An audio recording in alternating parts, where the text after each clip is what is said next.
Welcome to another hard antler hunting video. On this trip, I take my compound bow to hunt the lower flat areas above the rivers. I'll be targeting wild pigs this time, and I get onto a couple, which is really nice. I can't resist popping my head out into the tops just to glass for a few deer and maybe film them, so stick around for that as well. Don't miss the tech tip of the trip. I always learn something from these hunts, and I'm really happy to share that with whoever's watching. So come along and let's get into it.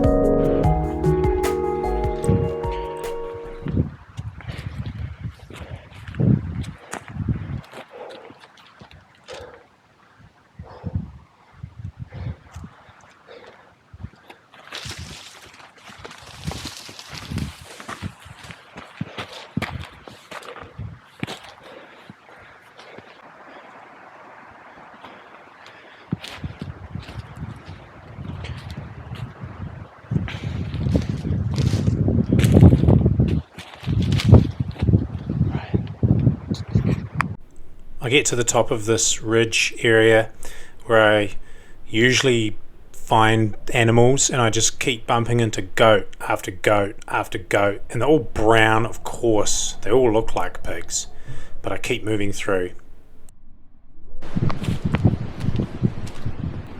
I come over a little rise, and right in front of me, about 15 yards, there's a pig standing with its back towards me.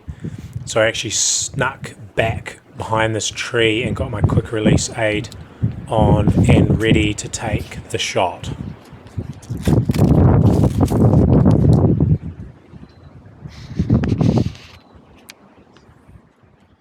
The wind was perfectly in my face, but the pig actually moved off a little way while I was getting ready, so I was looking for him again.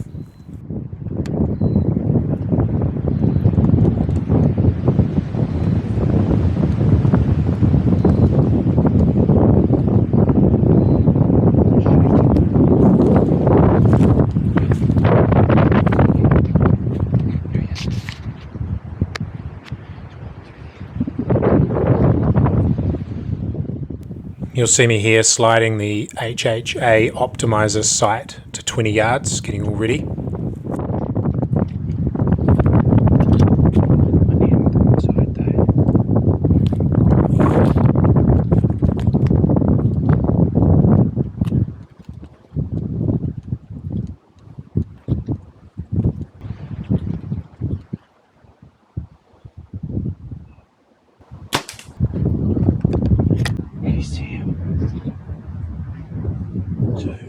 The shot was perfect. He was a big old boar, and he took off with my arrow sticking out of him.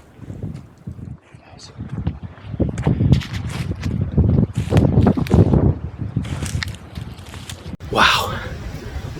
Oh, hopefully the camera got it. I went to go, oh man.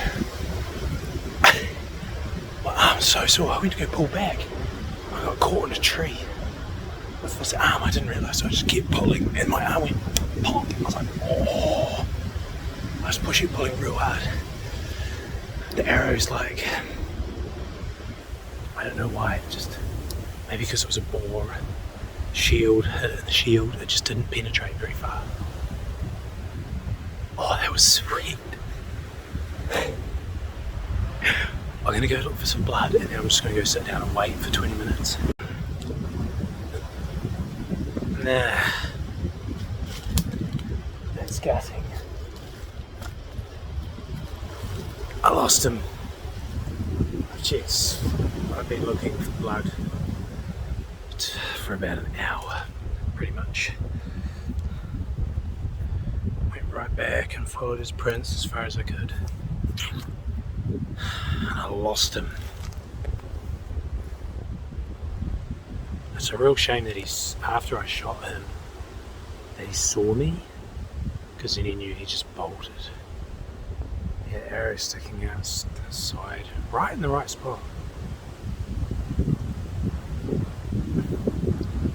there's just no blood. I don't know what happened. I wonder if I had a twig or something right in front of him and the broadhead opened up. So maybe it just thumped him. Because I think the broadhead was only in about that, like maybe an inch or 2 inches. The arrow did not fall out.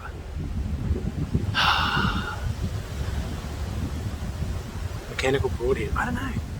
Like, hopefully the video. I've been trying to set up this new little camera. Hopefully the video is not weird and you can actually see it, but you can see exactly the arrows in the right space. It was like 20 meters. Came above this little plateau area.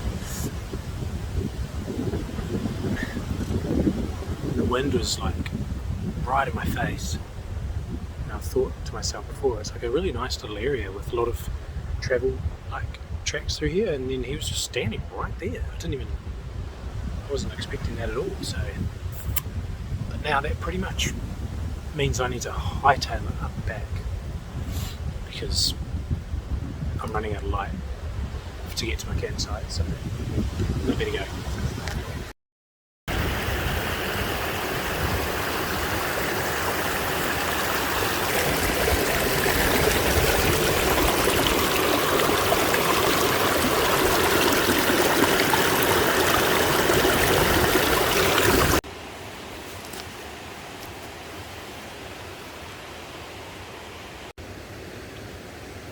I'm going to try explain to you what I mean. I reckon this is what happened with the pig today.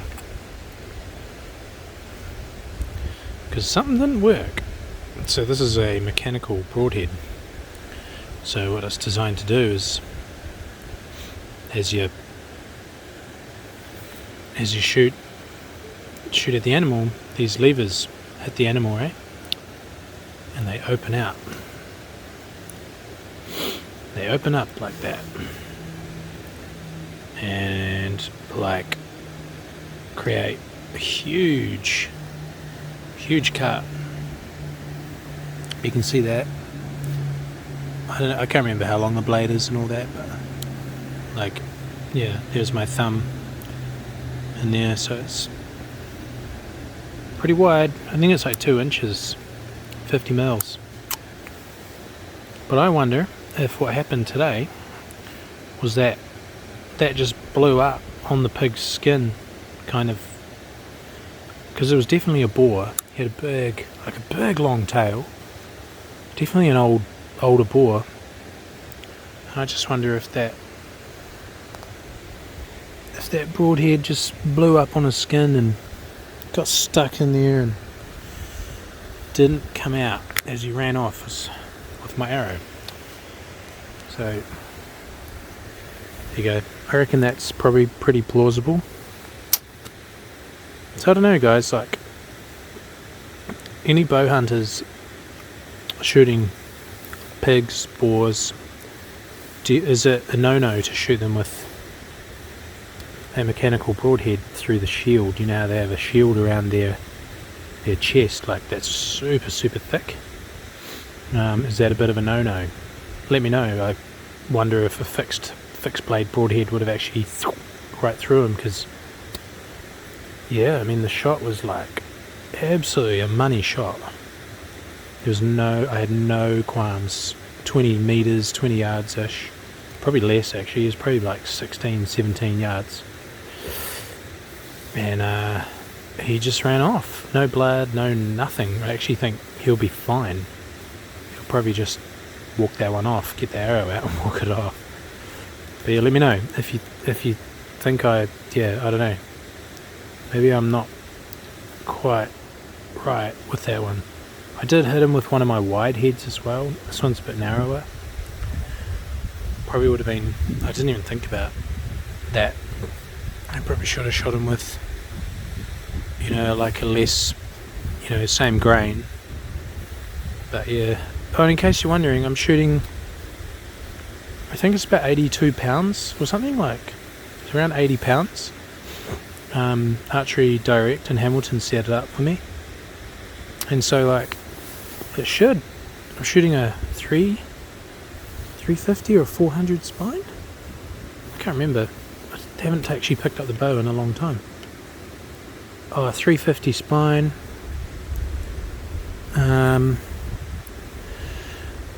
Yeah, 350 spine, 125 grain head. There's no inserts in them or anything, but like should do the job at 20 yards. So like I've killed, it's a bit of a shame because I've killed a goat, I've killed a deer, and on this trip I really wanted to get a pig. So I mean tomorrow morning we'll head up north at the creek, but it makes me a little hesitant to shoot at least a boar again because I don't want to keep losing them. That's not very kind to them. Good morning, guys. Just spotted, come up from camp.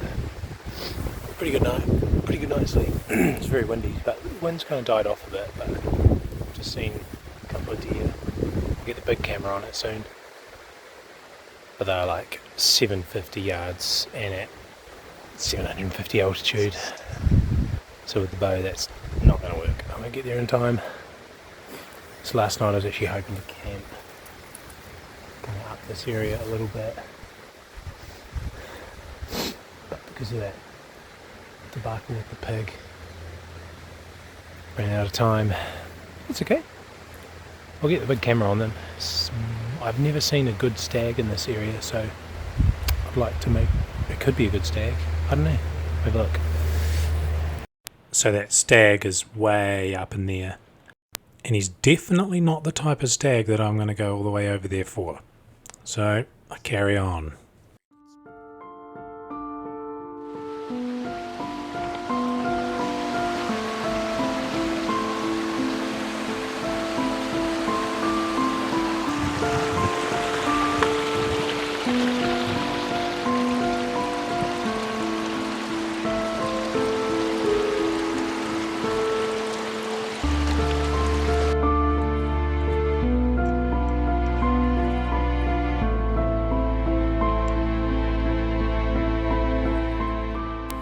Come back down into this lovely river flat area that just looks like it's going to produce something. It's just a matter of time. So I tiptoe through this area and start hitting pig sign in here.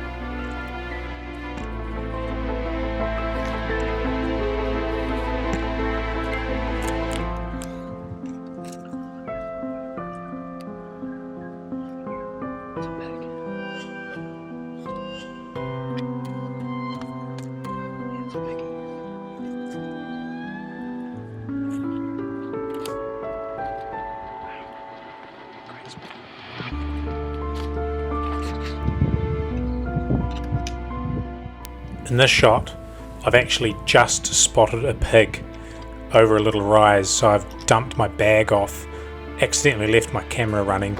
I just wanted to get a shot into this pig, so I dumped my bags and went after it. He must have heard me clanging around on the rocks with my bow and arrow. He was only 20 yards away. The wind was not so good either. By the time I stood back up over the rise, he was staring right at me a couple of meters away. It's a real shame I didn't get it on camera. Next time I'll do a little better with the filming.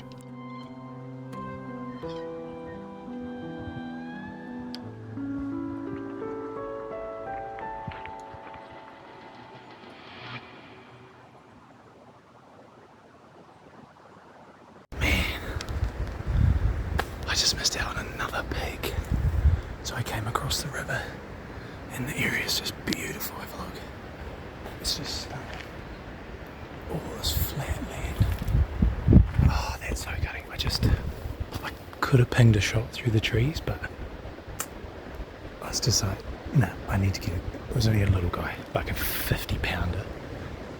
But I came above this rise and there was a goat about 10 yards away from me. And I spooked it and it started to walk.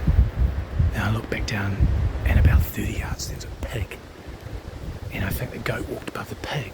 And I had the bow up on the in the scabbard of the pack, like really dumb. because I was in good sign. Really dumb. So I came through up here, but what I didn't realise is the pig, when I saw him, he'd actually walked from down over there. He had walked up to right here to come and have a look at what the goat was running away from. And so I looked over and I just saw his head, and he was just like, oh. I was like, oh, dude. So I was just down there. It was literally 15 yards.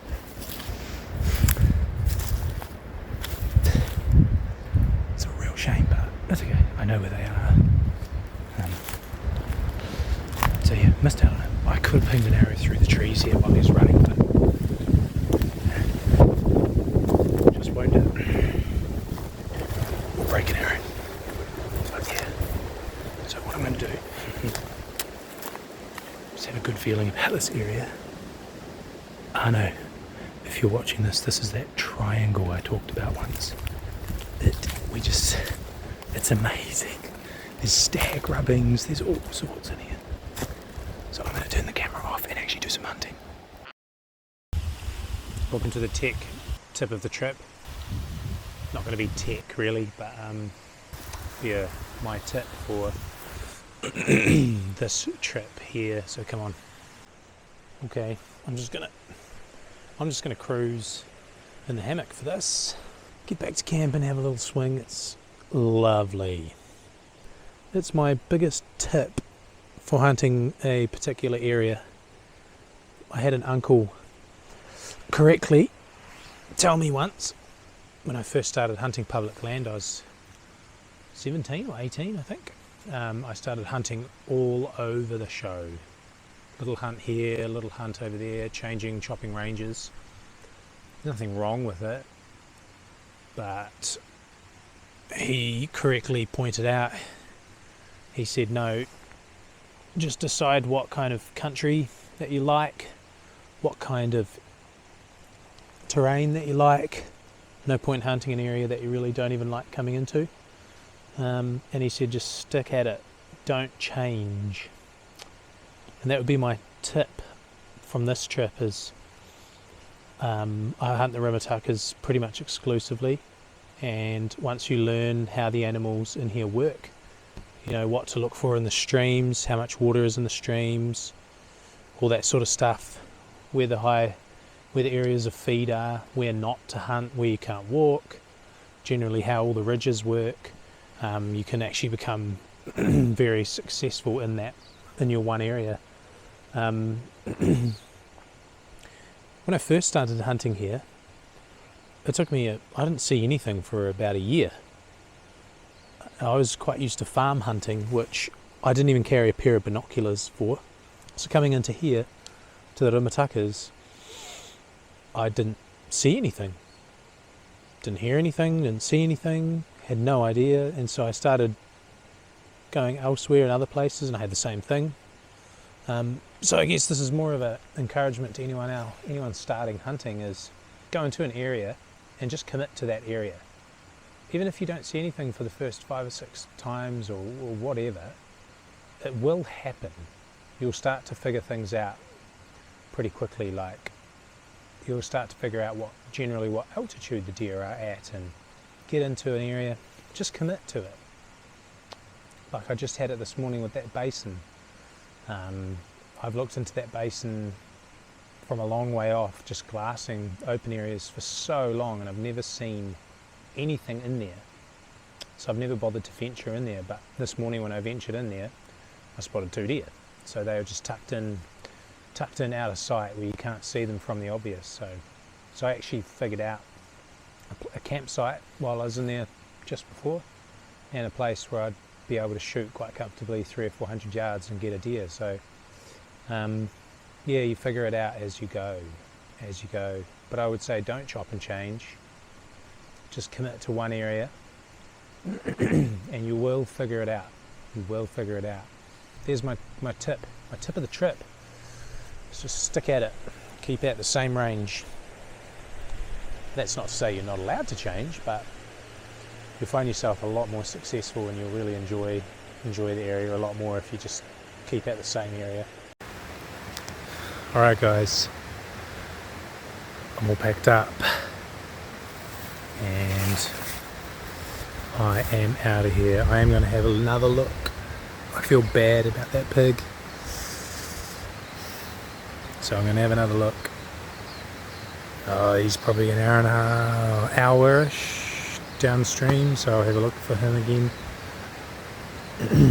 Don't know. But hey, it was a great, really great time in the bush again, as always. Just love it. So it's good to get the bow out.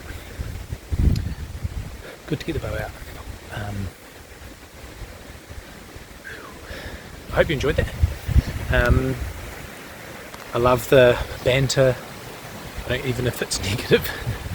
I love the banter on YouTube, so if you want to drop a comment, go for it.